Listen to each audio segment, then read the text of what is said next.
morning, St. Vincent and the Grenadines, Euromain, Hiruna, land of the blessed, the gem of the Antilles, about to celebrate 42 years of independence, and we're counting down the days. Today is the 21st day of October 2021, 27 minus 21 is 6.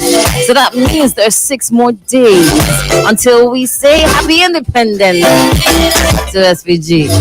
Yeah, man. 6 days and counting. It's like counting down to your birthday. Yeah, the big day, the big 42.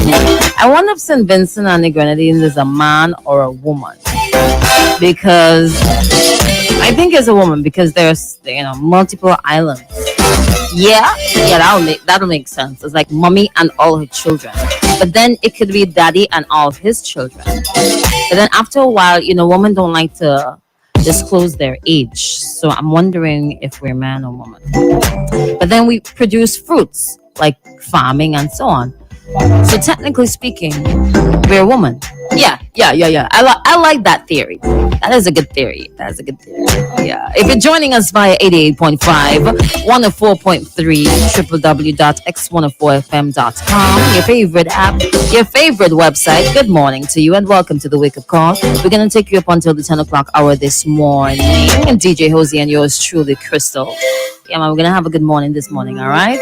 Another jam-packed morning in store for you. You can hit us up on the WhatsApp at 4301043. Put it in your phones and save it. 4571043. Put that in your phone and save it too. We're also live on Facebook, Twitch, and YouTube at Extreme 104 SVG. So make sure you like, comment, share, and subscribe. Yes. Good morning to all the folks who are on the road already. Good morning to all the teachers, the drivers, minibus conductors, passengers. Good morning to you. Good morning to all the folks who are involved in agriculture. Some really good news. Good morning to the youth as well. Good morning to young people. By youth, I mean, 18 to 35? Yes, good morning to you. We have some wonderful news for you, by the way. And I'm pretty sure that you are going to like it, especially if you are interested in agriculture, whether it be to produce primary products or agro-processing. Good morning to you. We'll share that a bit later on, all right? Let me see if I'm forgetting anybody. Good morning to all the folks who are working in the security service sector. Good morning to all the folks in education, everybody in health, everybody in the money department, accounting, the banking sector.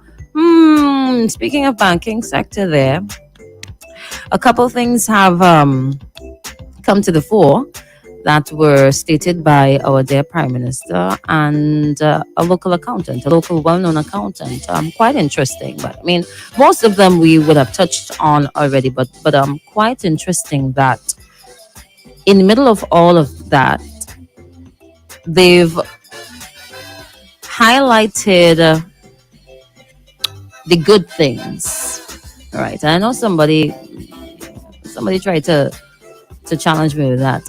Highlighted the good things coming out of the acquisition of CIBC by a local bank, right? Across 4 territories in the region, one of them being right here in St. Vincent and the Grenadines. But it's just interesting to note that they have not touched on de-risking and why it would have led to CIBC wanting to be sold in the first place. It's just interesting that they've completely forgotten about or not mentioned or focused on as much as they've focused on the other side. But then again, I focused on that. I guess to each his own. But to me, it says something. To me, it means something. To me, it means that not really touching on and focusing on the bad side, which is actually reality, means that it's not good at all. I know bad means not good, but it's not good at all. Because if it was not that bad, then you would have heard a little bit more about it. But that's not happening. Anyways, I don't think about that. So that's that. All right. Some other things have been trending overnight, but before we get to all of that, we're going to say good morning to a couple of folks who have checked in on the WhatsApp already. All right. Let's say good morning to Miranda. Good morning to... Oh, no, that's me. Good morning to Big Bad Shark. Good morning, good morning, good morning. Let me see who's on Facebook right about now. I say good morning to Camille. Put up Camille there. Good morning, Camille again. She put up a heart. Good morning to Chanel. Good morning to DJ Kabuli. And good morning to Pat from New York. Good morning to all the folks. Oh, yes, come on. Good morning to all the folks across the length and breadth of St. Vincent and the Grenadines, the rest of the region, US, UK, Canada, Asia, Africa. Good morning to you. Yeah, man. Thank you so much for that, DJ Kabuli. Toussaint. Yes. All right. So I feel like I want to start with the Youth in Agribusiness project that was launched last week Friday. Last week Friday. We're going to touch on it a bit this morning, right? I think that it's a good move. It's an excellent move, by the way. Excellent because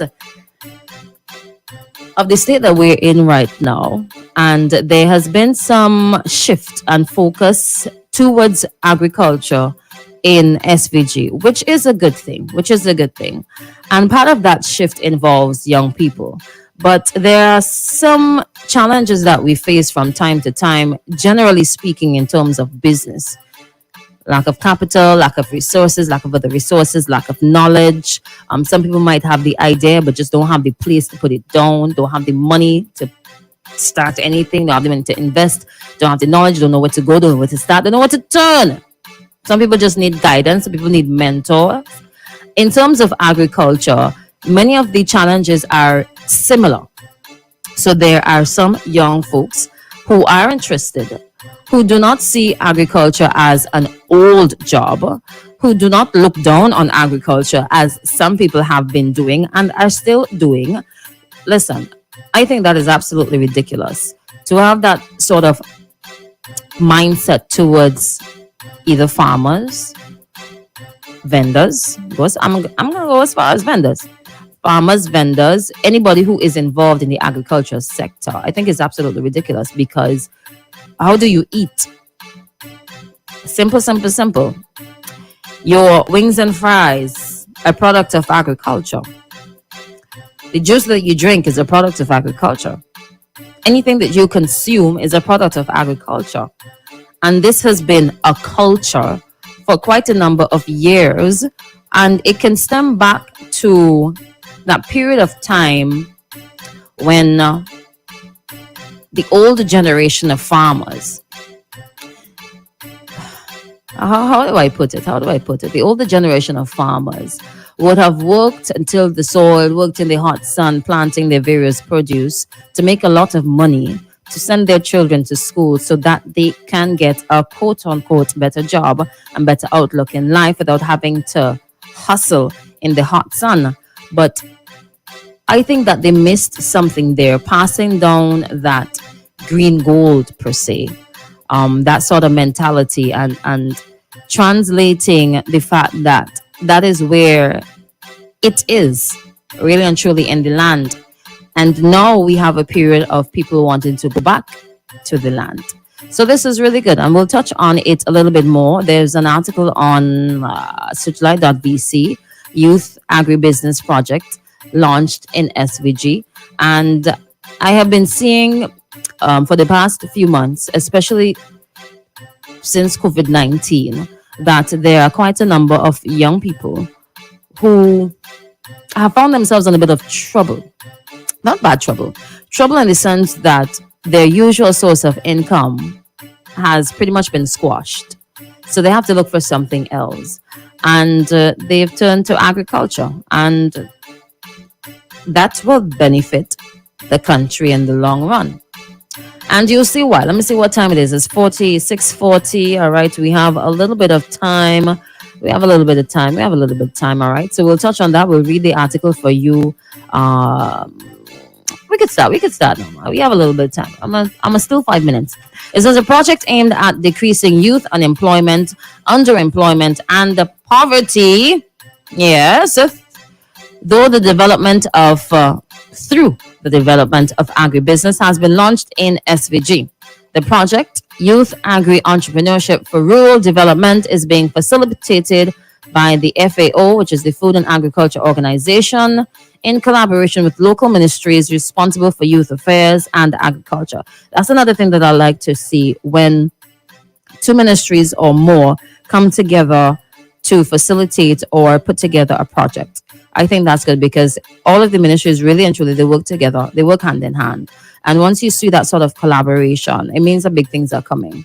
So you have Minister Randy Brewster and Honorable Randy Brewster and Honorable Supporter Caesar coming together to assist youth because they've realized and identified that there's a particular problem within the youth, which is unemployment, because there's more than one: unemployment, underemployment, and poverty.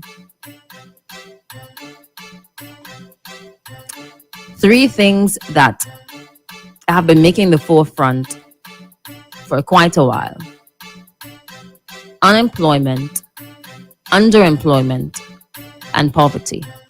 It's not just 2021, 2020, 2019, 2018, a couple years now. All right. So this is something else that has been put in place to help to tackle that problem. Because it's not that easy to solve. No, it's not that easy and straightforward to solve. It says it was officially launched on Friday last week. The project's goal is to contribute to decreasing youth unemployment, underemployment, and poverty.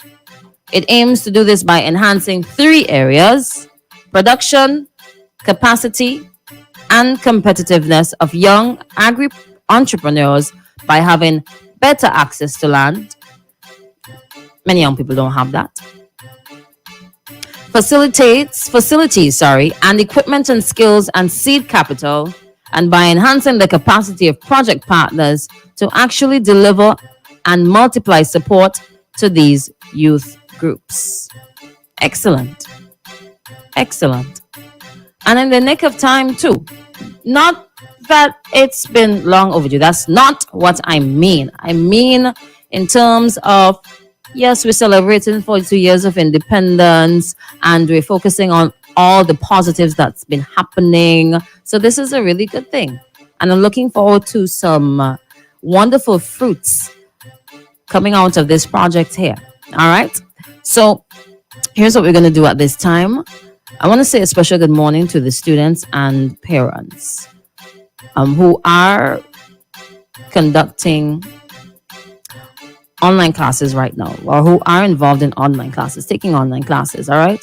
Now, I had the privilege of witnessing something over the past few weeks, including before school closed.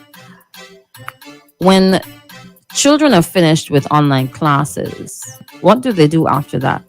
And some of them might be pretty bored. And sometimes I just feel sad, because some of these children are home alone. Maybe they're home with the grandparents. Maybe they don't have any siblings. Maybe they don't have any neighbors that they could play with. Maybe they don't have any cousins. They cannot go outside because now it's COVID time. Maybe there's nobody there to really watch them properly when they go outside. I mean, how do they entertain themselves? Some of these children must be pretty bored. And I am hoping that for these cases, because being bored is not an easy thing. I mean, the devil finds work for idle minds and idle hands and idle everything, you understand?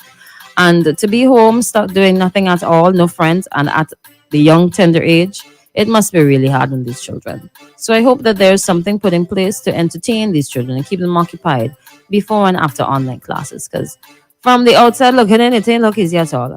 I frustrated and I on the outside. All right. Now, at this time, we are, let me see. Good morning to Kyle. Good morning to Ruben. Have a good day. Same to you, my dear. Good morning to sorry. Good morning to Chatilda. All right. I hope all of you have a blessed day today. All right. So here's what we're going to do. We're going to take in some music at this time. And of course, we've got your X News and your local weather reports coming right up in just a bit.